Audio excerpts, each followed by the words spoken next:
Hello दोस्तों, स्वागत है आप सभी का हमारे YouTube channel free online teaching one में। तो स्टूडेंट, आज के इस वीडियो में हम प्री बोर्ड परीक्षा पेपर 2021-22 कक्षा 10 विषय गणित का पेपर हल सहित सॉल्यूशन के साथ देखने वाले हैं। इसके पहले वाले वीडियो में हमने आपको कक्षा 10 विषय विज्ञान और हिंदी का प्री बोर्ड परीक्षा पेपर हल सहित सॉल्यूशन के साथ कंप्लीट सॉल्यूशन उपलब्ध करा दिया है। यदि आपने इसके पहले वाले वीडियो को नहीं देखा है तो आप हमारे चैनल की प्लेलिस्ट या नीचे डिस्क्रिप्शन बॉक्स में दी गई लिंक पर जाकर आप देख सकते हैं।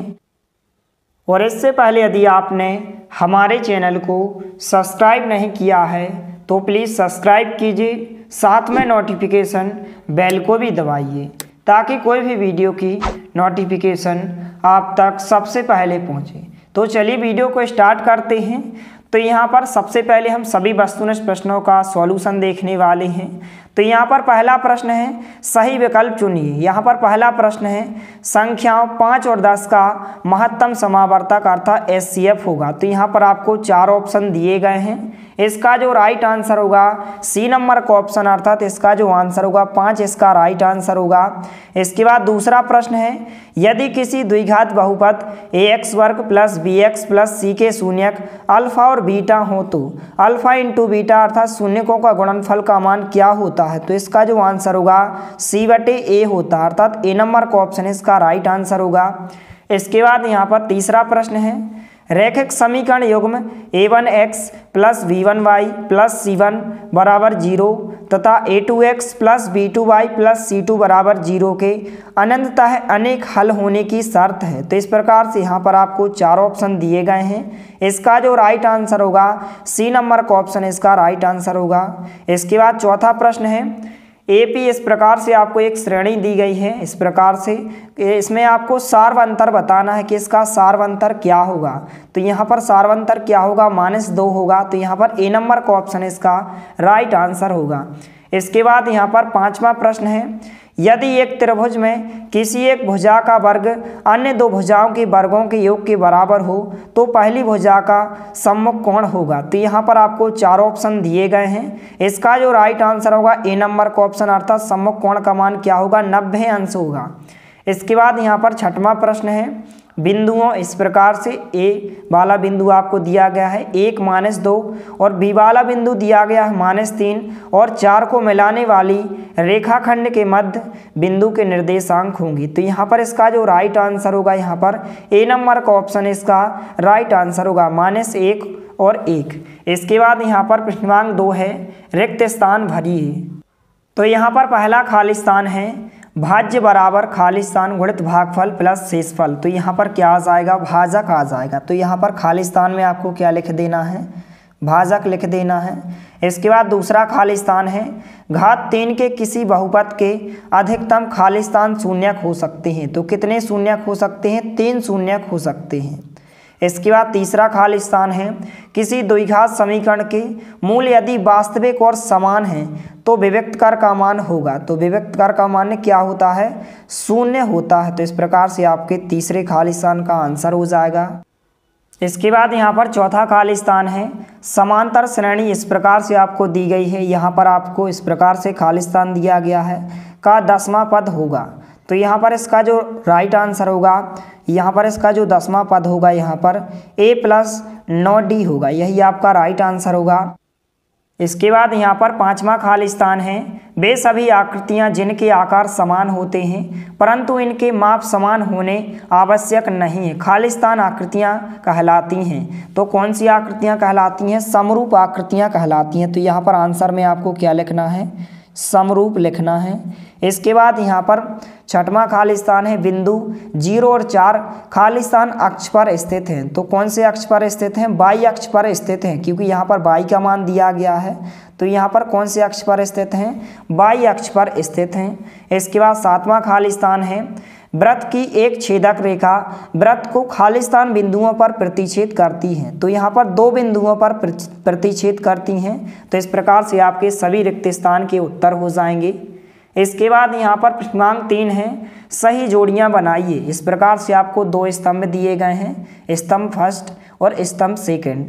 तो यहाँ पर पहला दिया गया है सेक वर्ग थीटा -1। तो यहाँ पर इसका जो आंसर होगा ई नंबर के ऑप्शन से आपको मिला देना है, अर्थात tan वर्ग थीटा होता है।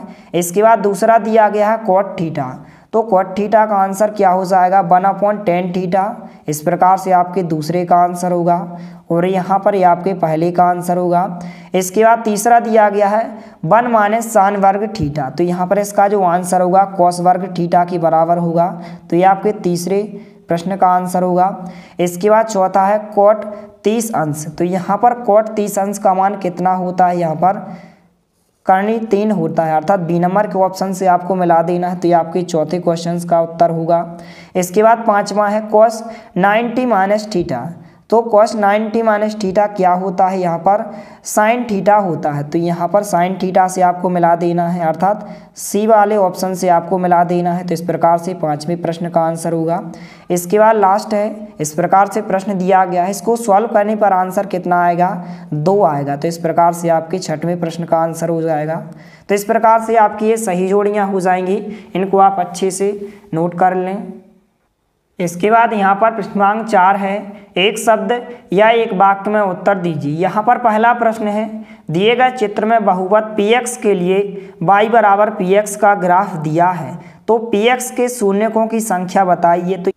तो यहाँ पर इस ग्राफ में जो शून्यकों की संख्या होगी कितनी होगी 2 होगी। तो यहाँ पर पहले क्वेश्चन का आंसर कितना हो जाएगा 2 हो जाएगा। इसके बाद दूसरा प्रश्न है, 2 चरों में रैखिक समीकरण का मानक रूप लिखिए। तो यहाँ पर इसका जो मानक रूप होता है इस प्रकार से होता है ax + by + c बराबर 0 होता है। इसके बाद तीसरा प्रश्न है, द्विघात समीकरण ax वर्ग + bx + c बराबर 0 के विविक्त कर का सूत्र लिखिए। तो यहाँ पर जो विविक्त कर का सूत्र होता है d बराबर होता है b वर्ग - 4ac होता है।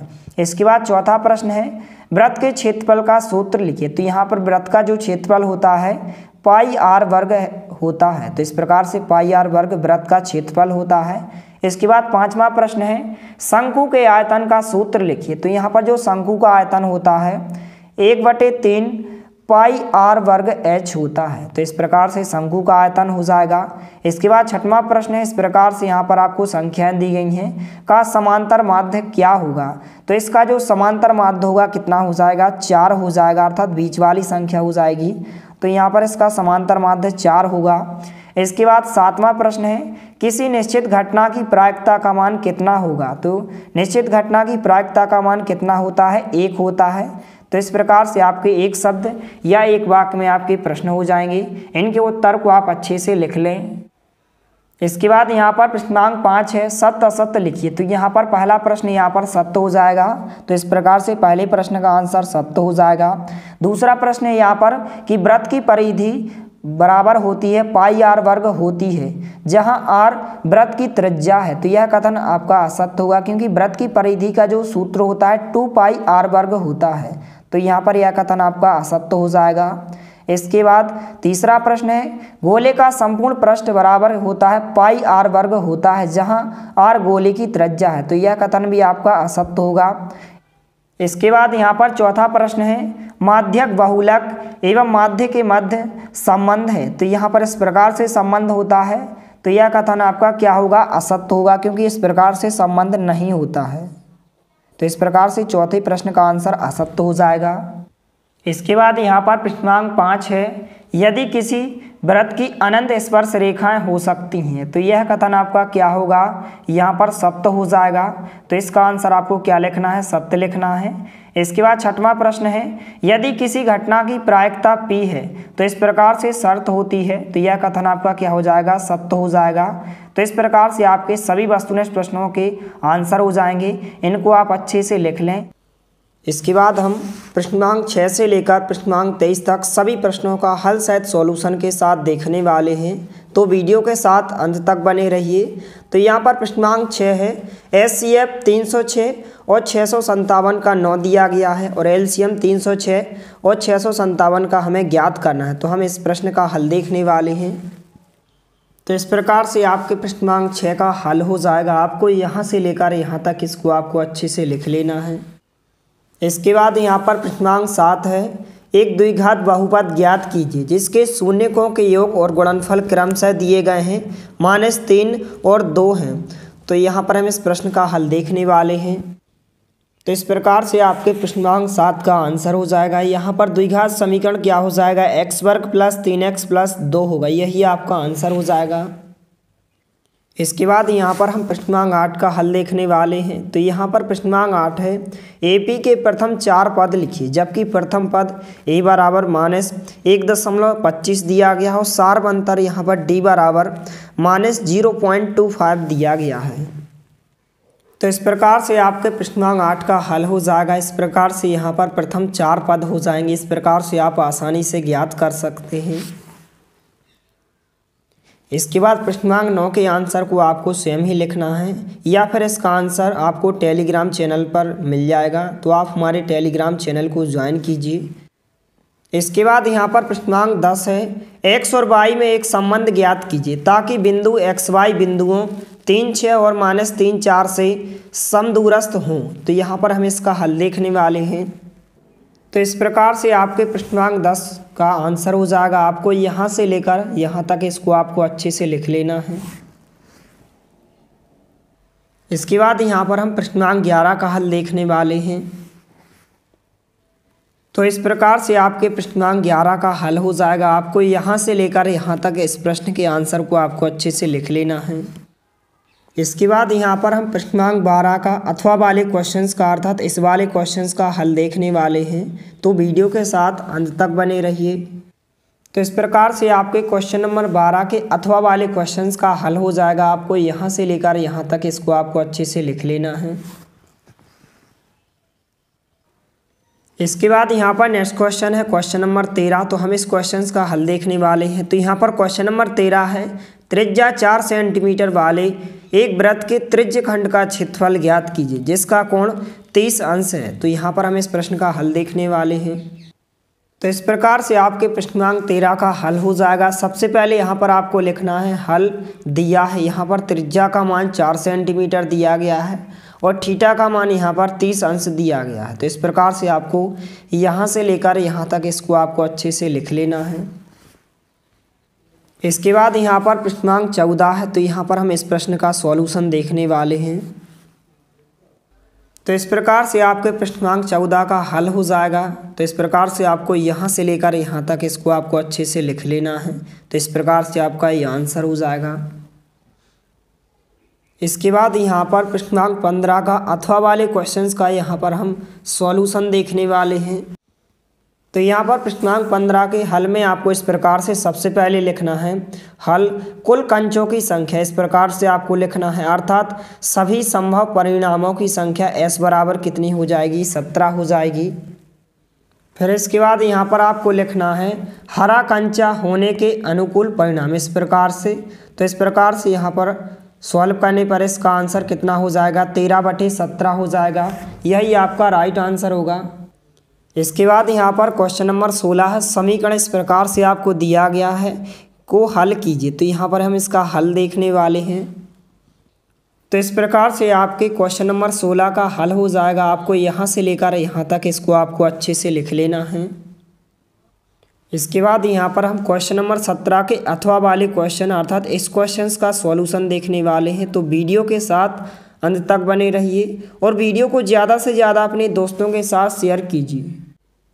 तो इस प्रकार से आपके क्वेश्चन नंबर 17 का हल हो जाएगा। आपको यहाँ से लेकर यहाँ तक इसको आपको अच्छे से लिख लेना है। इसके बाद यहाँ पर नेक्स्ट क्वेश्चन है प्रश्नांक 19। तो यहाँ पर हम इसके अथवा वाले क्वेश्चंस का हल देखने वाले हैं। तो इस प्रकार से आपके प्रश्नांक 19 के अथवा वाले क्वेश्चंस का आंसर हो जाएगा। इस चित्र को भी आपको बना लेना है। इसके बाद यहाँ पर प्रश्नांक 20 है, एक क्रिकेट टीम के कोच ने 7 बल्ले तथा 6 गेंदें 3,800 रुपये में खरीदी। बाद में उसने 3 बल्ले तथा 5 गेंदें रुपये 1,750 में खरीदी। प्रत्येक बल्ले और प्रत्येक गेंद का मूल्य ज्ञात कीजिए। तो हम इसका सॉल्यूशन देखने वाले हैं। तो इस प्रकार से आपके प्रश्नांक 20 का उत्तर हो जाएगा। इस प्रकार से आपको हल करना है। तो यहाँ पर यहाँ से लेकर यहाँ तक इसको आपको अच्छे से लिख लेना है। इसके बाद यहाँ पर हम प्रश्न क्रमांक 21 के अथवा वाले क्वेश्चन अर्थात इस क्वेश्चन का हल देखने वाले हैं। तो इस प्रकार से आपके प्रश्न क्रमांक 21 के अथवा वाले क्वेश्चंस का आंसर हो जाएगा। तो आपको यहाँ से लेकर सबसे पहले यहाँ तक, फिर इसके बाद आपको यहाँ से लेकर यहाँ तक इस प्रश्न के आंसर को आपको अच्छे से लिख लेना है। इसके बाद यहाँ पर प्रश्न क्रमांक 22 के अथवा वाले क्वेश्चंस का हल देखने वाले हैं अर्थात इस क्वेश्चंस का यहाँ पर हम हल देखने वाले हैं। तो इस प्रकार से आपके प्रश्न क्रमांक 22 के अथवा वाले क्वेश्चंस का हल हो जाएगा। आपको यहाँ से लेकर यहाँ तक इसको आपको अच्छे से लिख लेना है और साथ में आपको चित्र भी बनाना है। इसके बाद जो लास्ट क्वेश्चन है प्रश्न क्रमांक 23, तो हम इसके अथवा वाले क्वेश्चंस का हल देखने वाले हैं। तो इस प्रकार से आपके प्रश्न क्रमांक 23 के अथवा वाले क्वेश्चंस का हल हो जाएगा। तो सबसे पहले आपको यहाँ से लेकर यहाँ तक लिखना है, फिर इसके बाद आपको यहाँ से लेकर आपको यहाँ तक लिखना है। इस तालिका को भी आपको अच्छे से बना लेना है। फिर इसके बाद यहाँ पर आपको माध्य का फार्मूला लगाना है। इस प्रकार से आपका ये आंसर हो जाएगा। तो इस प्रकार से सभी प्रश्नों के आंसर को आप अच्छे से नोट कर लें। यदि वीडियो पसंद आए तो प्लीज़ लाइक कीजिए, दोस्तों के साथ शेयर कीजिए और यदि आपने हमारे चैनल को सब्सक्राइब नहीं किया है तो प्लीज़ सब्सक्राइब कीजिए। धन्यवाद। मिलते हैं अगले वीडियो में, तब तक के लिए जय हिंद, वंदे मातरम।